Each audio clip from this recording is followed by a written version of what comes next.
नमस्कार मित्रांनो, मुरांबा या मालिकेत उद्याच्या भागात असं दाखवलं आहे की इरावती ही अक्षयच्या मनात भरत असते की जी तुला कोणी गुंडांनी मारलं असेल ते रमानेच हायर केली असेल, तिच्यामुळेच तुझ्यावर ही अवस्था झालेली आहे असं ती सगळं अक्षयच्या मनात भरवत असते. आणि तिच्याकडं आजी आणि अक्षयची आई रागाने बघत असतात आणि अक्षयला आत्या बोलते तेच खरं वाटत असतं, कारण की अक्षय ज्याला जे दिसतंय त्याच्यावरच तो विश्वास ठेवत असतो. तो मागचा पुढचा काही न विचार करता फक्त रमालाच दोषी ठरवत असतो. तसंच आता रमाला कळालेलं असतं. रमा त्यांच्या मागे मागे अक्षयकडे येते, अक्षयच्या पाया पडते, म्हणते मी पाया पडते, तुम्ही घरी चला, असं इथे थांबू नका. तेव्हा अक्षय म्हणतो, ए बाई, मला तुझ्या मदतीची गरज नाही. तू स्वतःहून आम्हाला घराबाहेर काढलंस ना, मग कशाला आली आहेस आत्ताच्या आत्ता निघ, आम्हाला तुझ्या मदतीची गरज नाही. आणि इरावती पण तशीच म्हणते, आत्ताच्या आत्ता निघ, आम्हाला तुझ्या मदतीची गरज नाही. रमा हतबल झालेली असते. रमाला अक्षयचा होणारा त्रास तसाच फॅमिलीचा होणारा त्रास बघवत नसतो. त्यामुळे रमा स्वतःहून अक्षयकडे आलेली असते की घरी चला.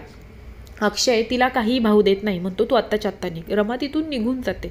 रमाला खूप टेन्शन आलेलं असतं, कारण की हे सगळं इरावतीने मुद्दामनं केलेलं असतं. रमा रात्री सहज एका पारावर बसते, तिथं जोगवीन आलेली असते आणि ती म्हणते, बाळा, आत्तापर्यंत होती ती तुझी परीक्षाच होती, आता इथनं पुढं होणार आहे तीही परीक्षाच आहे. डोळे झाकून कुणावरही विश्वास ठेवू नको, सगळं व्यवस्थित लक्षात दे. आता आज रात्री तुझ्यावर खूप मोठं संकट येणार आहे, त्यामुळे तू जरा सावध राहा, सगळ्या गोष्टी नीट बघ आणि कोणावरही लगेच विश्वास ठेवू नको. आई तुझ्या पाठीशी आहेच, असं बोलून ती तिच्या कपाळाला भंडारा लावते. आणि रमा तिला डोळे उघडून विचारणारच असते की काय संकट येणार आहे माझ्यावर, तुम्ही सांगताल का. असं बोलल्यानंतर रमा डोळे उघडते, बघते तर काय ती जोगतीनंच तिथं नसते.